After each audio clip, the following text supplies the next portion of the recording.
السلام علیکم ورحمۃ اللہ وبرکاتہ۔ حامد و مصلین اما بعد۔ ناظرین کرام، آج کے درس کا موضوع ہے کہ اپنے زبان پر فرشتوں کے منتخب کلمات کو جاری رکھے اور گناہ معاف فرمائے۔ یعنی کہ ایک ایسا کلمہ آج کے درس میں آپ کو بتانے والا ہوں کہ اگر ہم اس کا اہتمام کریں گے تو اللہ ہمارے تمام گناہوں کو معاف فرما دے گا۔ ناظرین کرام، بہت ہی جامع و معنی ذکر ہے۔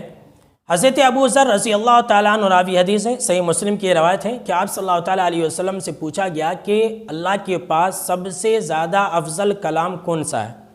تو آپ صلی اللہ علیہ وسلم نے فرمایا کہ اللہ کے پاس سب سے زیادہ افضل کلام یہ وہ کلام ہے جس کو اللہ نے فرشتوں کے لیے منتخب کیا ہے، اور وہ ہے سبحان اللہ و بحمدہ۔ اللہ اکبر۔ ناظرین کرام، اس کی ایک دوسری بہت بڑی فضیلت میں آپ کو بتلاؤں۔ صحیح الترغیب و ترہیب کی یہ روایت ہے اور یہ حسن درجے کی روایت ہے۔ ابو امامہ رضی اللہ تعالیٰ عنہ اس حدیث کے راوی ہے، کہتے ہیں کہ آپ صلی اللہ تعالیٰ علیہ وسلم نے فرمایا کہ سبحان اللہ و بحمدہ کا اہتمام کرنا اللہ کے نزدیک سونے کے پہاڑ کو خرچ کرنے سے بھی زیادہ اہم ہے۔ اللہ اکبر کبیرہ۔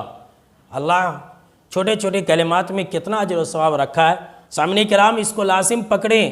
آپ صلی اللہ علیہ وسلم نے کیا فرمایا کہ سبحان اللہ و بحمدہ ایک ایسا کلمہ ہے کہ سونے کے پہاڑ کو خرچ کرنے سے بھی زیادہ اللہ رب العالمین کے نزدیک محبوب ہے۔ ناظرین کرام، ایک تیسری فضیلت سبحان اللہ و بحمدہ کی وہ یہ ہے، صحیح بخاری اور صحیح مسلم کی یہ حدیث ہے، آپ صلی اللہ علیہ وسلم نے فرمایا کہ جس انسان نے 100 مرتبہ سبحان اللہ و بحمدہ کہا، یہ 100 مرتبہ سبحان اللہ و بحمدہ کہنے سے 2 سے 3 منٹ سے زیادہ وقت نہیں لگتا ہے۔ آپ آزما کر کے دیکھ لیجئے گا۔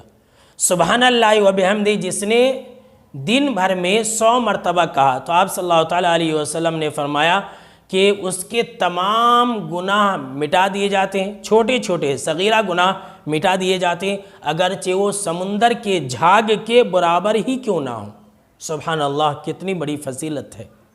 اسی طرح سے ایک اور فضیلت اس جملے کی آپ صلی اللہ علیہ وسلم نے یہ بیان فرمائی ہے، جو کہ صحیح مسلم کے اندر مذکور ہے کہ جو انسان دن میں 100 مرتبہ یہ جملہ کہتا ہے سبحان اللہ و بحمدہ، تو قیامت کے دن اس سے زیادہ اجر و ثواب والا کوئی انسان نہ ہوگا۔ ہاں، اگر کوئی انسان اس سے زیادہ کہے گا تو وہ اس سے زیادہ والا ہو جائے گا، یعنی صبح میں 100 مرتبہ کہا، شام میں 100 مرتبہ کہا تو اس کی فضیلت زیادہ ہو جائے گی۔ تو آپ صلی اللہ تعالیٰ علیہ وسلم فرمایا کہ اس سے زیادہ جس نے 100 مرتبہ کہا اس سے زیادہ فضیلت والا عمل کوئی نہیں لائے گا۔ ہاں، وہ انسان جو اس سے زیادہ کہے گا وہ اس سے زیادہ والا عمل لائے گا۔ ناظرین کرام، ویسے تو بہت ساری فضیلتیں ہیں، ایک آخری فضیلت یہ بھی ہے کہ آپ صلی اللہ تعالیٰ علیہ وسلم نے سبحان اللہ و بحمدہ کو اللہ کا سب سے زیادہ محبوب کلام قرار دیا، لہٰذا شب قدر کی ان راتوں میں ہم اور آپ اس ذکر کے کلمات کا کثرت سے اہتمام کریں۔ اللہ رب العالمین سے یہ دعا ہے کہ اللہ رب العالمین ہم کو اور آپ کو سننے سے زیادہ عمل کرنے کی توفیق عطا فرمائے۔ آمین۔